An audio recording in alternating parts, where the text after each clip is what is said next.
Society Moms. I'm your host, Denise Rogers, and today I have with me a very special guest who will share with us her journey as a teenage mother and how life and adversity set her on the path of struggling with epilepsy and a temporal lobectomy that saved her life. Welcome, Kanya.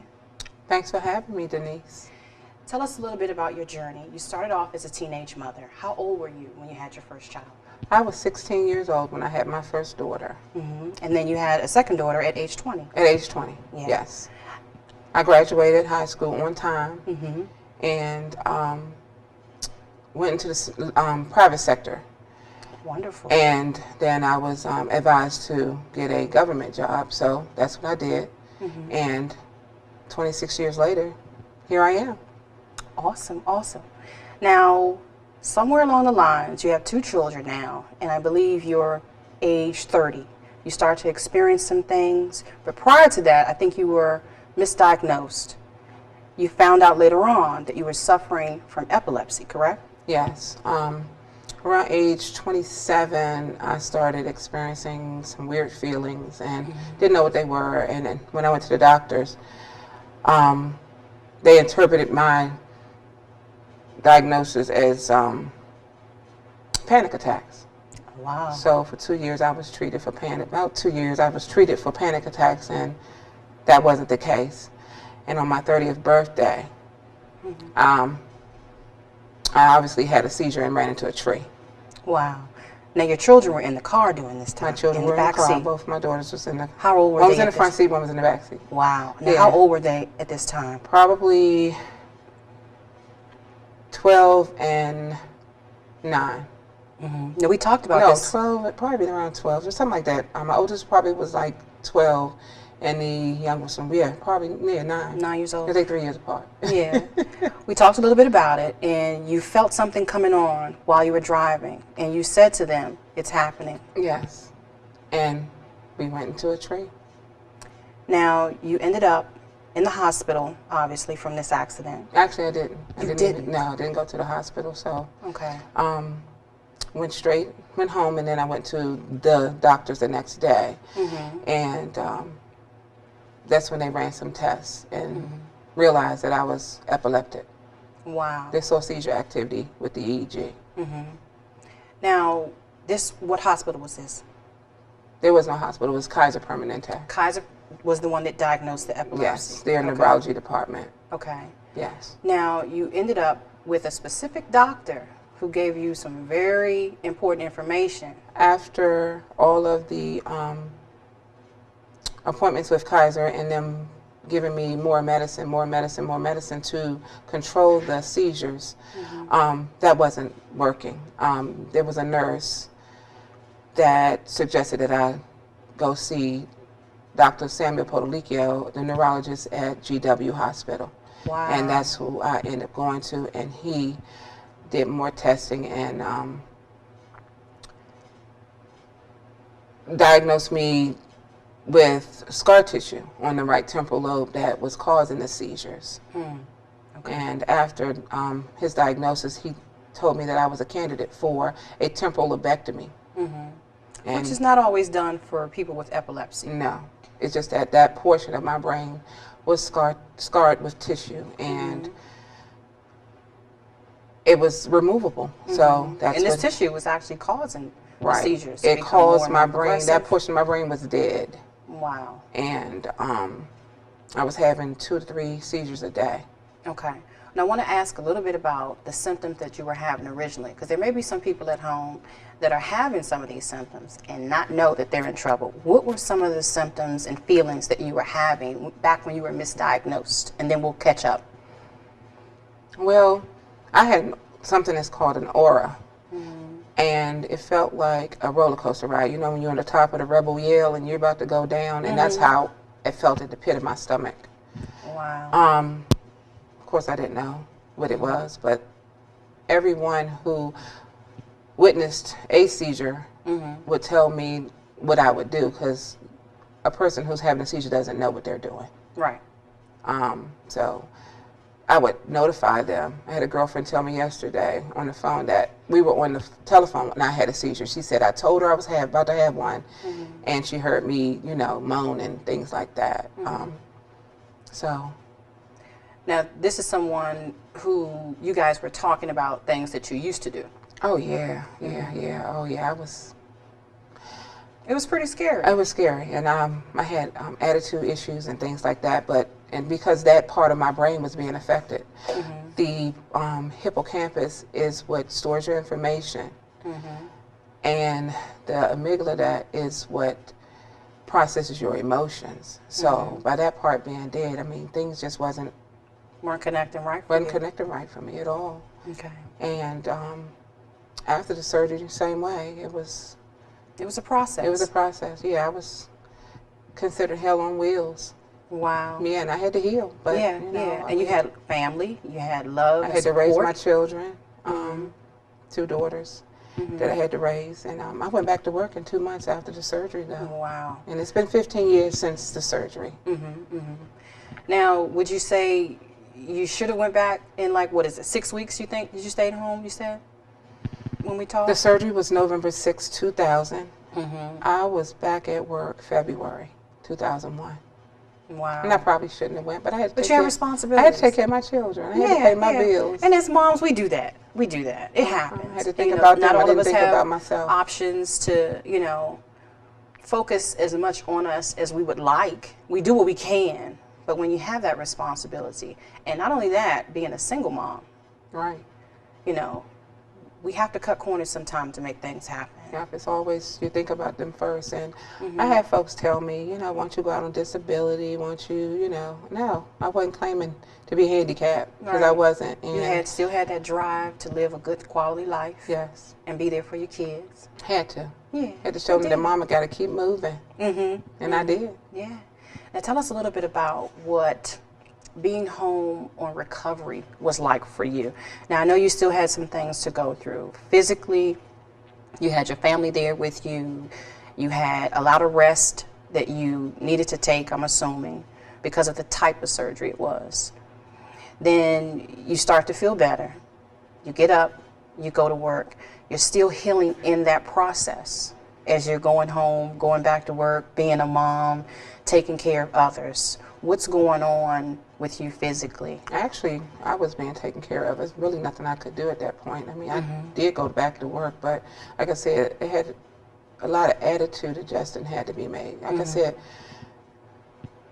I pretty much went back to work with stitches. I mean, it wasn't healed. It took years for it to heal. So, I had to come home and be a mom, but I really couldn't be. So I did have help at the time, a lot of support. And this is the first time you're actually speaking out on such a large platform. You're telling the world your story. Yes. And with hopes that if someone else is going through similar situations, they will have enough drive in them to not just take the first diagnosis, but sometimes we have to get a second opinion and a third opinion. And it's beneficial for us to do that. Right. Tell us a little bit about the doctor that helped you. Once I went to GW, my neurologist was Dr. Samuel Podolicchio, and he ran all kinds of tests, to determine where the seizure focus was. And like I said, it was on my right temporal lobe, and the MRIs, and we did a test called the water test, where they run dye to your brain to actually see where they will go and do the surgery, what they had to remove. So all that was successful. And then the neurosurgeon, Anthony Caputi, the team together, along with the Almighty, did a wonderful job on me. And like I said, 15 years later, here I am. And I have never had a reoccurrence. So them removing that portion of my brain made my life, the quality of my life better, because I'm a better person since it happened too. You don't take anything for granted. Not one thing. Never. So, and the girls are great. They turned out wonderful. They're 29 and 26 now, and I have a granddaughter. A grandmommy? Who's the love of my life. So, and work is great. That's beautiful. I'm in my dream job. Your dream job. My dream job. Now today you're actually managing what, 25 federal government leases for buildings. Yes, federal leases I'm managing. And when I started GSA, it was 26 years ago, and I was just a service call clerk. I assisted a building manager. Okay. And now I am the building manager. Beautiful. Awesome. Yes. And that's really a testament of your determination to live, and not just live, but to live a quality life, a high quality life. That's awesome. Yes, and to have had a portion of your brain removed and still can remember and do everything in life without any obstacles. Just it actually makes me just want to do things perfect, because it didn't have to turn out that way. No, absolutely not. I could be handicapped. Yeah. I could be being pushed around in a wheelchair. My children would have to take care of me. But like I said, life is great. Yeah, and you saw through all of it. You overcame it. You know, you started off as a teenage mom. You had some adversities. You kept pushing, and you didn't take no for an answer. You know, when you knew something wasn't right, and you kept pushing, and much to your prevail that you did that. Yes. If there was something that you could say to the doctor that basically saved your life, gave you your life back, a good quality life, what would it be? I actually had the privilege of just visiting both of them recently, and they were just elated to see me, because they see their work. Yeah. And I always gave them a big hug and a kiss, because I'm glad that the nurse referred me to both of them, because now I'm healed. You're healed. It was cured, because I have not had a seizure since the surgery. And you have some pictures from when you were at home recovering. Yeah, I have a picture that I shared with you of how I looked afterwards. I mean, it's just amazing. And Yeah. I've seen the pictures. It's amazing. It's a blessing just to be sitting here talking to you. just sitting there talking to me. Yep. To And see I drive. I have, living. like I said, I have a high Yeah. quality of life. And, you know, I work every day and take care of my home and everything too. So, like I said, after the surgery, like I said, life just got better. I became a homeowner at age 36, and so I've been in my home. No, I wasn't 36. I was 32. Wow. Yeah, so I've been in my home for 15 years. So Awesome. Awesome. it only can get better. Absolutely. Absolutely. Now, what are some of the things that you would recommend to any mom, woman, or any person that may be going through some of the similar symptoms or even challenges that life gives all of us? Right, just simple health issues.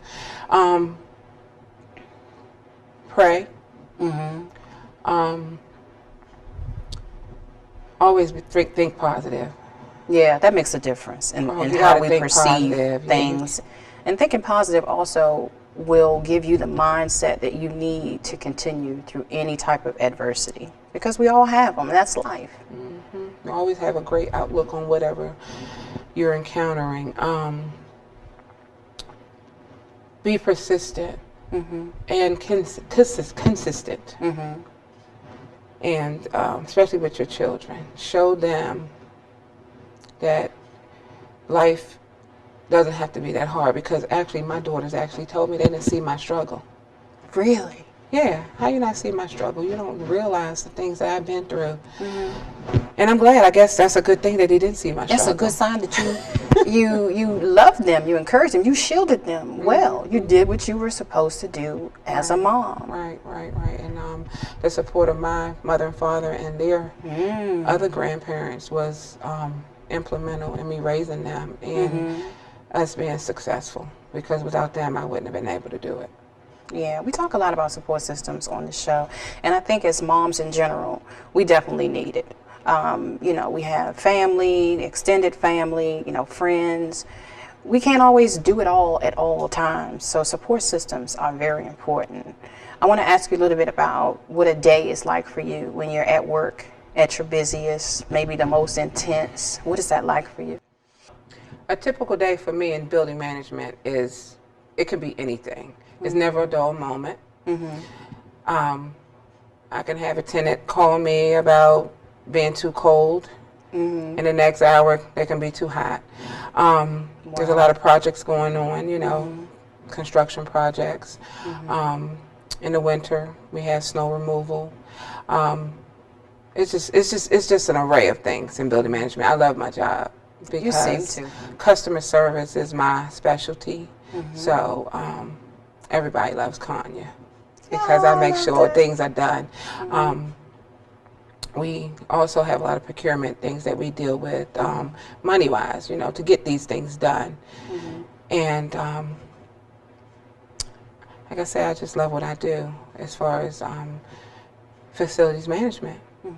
Now you're also essential, so that means you're on call. When you're at home, you still, what they say, you have the BlackBerry. I have my cell phone on, and I know my reputation is Kanye will answer her phone on a Saturday. You know, because you just have to. You know, you have to be available and ready. You know, things happen. You know, in your own home, things happen. Emergencies happen. So things can happen in commercial buildings. And like we had a rain last night, storms, things could happen to buildings, you know, things like that, floods and stuff like that. It happens all the time. So you just have to be available and ready so we can make sure things will be right for the next day for the tenants to show up and do their work. Now understand you have a hobby that you're really excited about and you're just loving it. And you've even given it a title for a business, Kanye's Collar Collection. Yes. And you're wearing one of your pieces today. I love it. I love it. It's beautiful. Yeah, it's a fun hobby. I discovered it just looking at Pinterest. And I'm a visual person, so I studied their pictures and I say, wow, let me see if I can do this. And I came up with it, and it's been really great. And I accessorize my outfits with it basically every day. So this is one of them. I love it. Now I've seen some of the pictures, and we're going to share some of the pictures with viewers at home of you wearing different pieces, different colors. It looks very comfortable, and the fabric is with jersey material, so it's really comfortable. Yes. In any season. Right, any season. Believe it or not, this necklace was once a T-shirt. Wow. It was once a T-shirt. It was an old T-shirt I had in the house. A couple of them, matter of fact, and I kind of blended the strands together. And believe it or not, this is a napkin ring holder, the silver piece. I love it. I love it. Yeah, and I really love this. And it really accessorizes good. I love chunky jewelry anyway, and you can't find any of that out in the street now. And that's so in right now. In the stores it's and beautiful. all that. You can't find it, and I had to come up with something on my own. So, well, you know the old saying, if you can't find it, make it. And it's working for you. And you're actually getting orders from people. Yes. Yeah. I have. Okay, and we're going to put an email later on in the credits so that people can place orders from you, and, you know, this is something that you love doing. Now, when do you typically work on your jewelry? Late in the evening. That's when I'm most creative, and it's sort of spontaneous. I kind of think of something and start cutting and come up with some really nice pieces. What kinds of things inspires you when you're making different designs and different colors? And because this one is silver, I know you have some golds, and then you have some blacks. You have a lot of beautiful pieces. What inspired me, and basically it's just my outfits, you know. I say, okay, what this will look good with, and what that'll look good with, and I just love to accessorize. So, whatever. Are you working with any bold colors since it's summer? Oh yeah, I have a lot of bright colors. I love oranges and reds and greens, and I should have worn a colorful one today, but it's just kind of this gray just kind of working today. You did good. You really did good. Yep.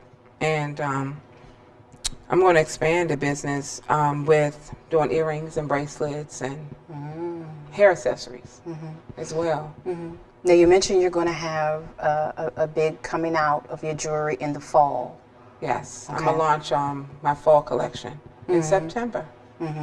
And I'm going to have all of the autumn colors, you know, the golds, the rusts, the browns, and I mean, those are really nice. Oranges and yellows and golds, and it's going to be nice.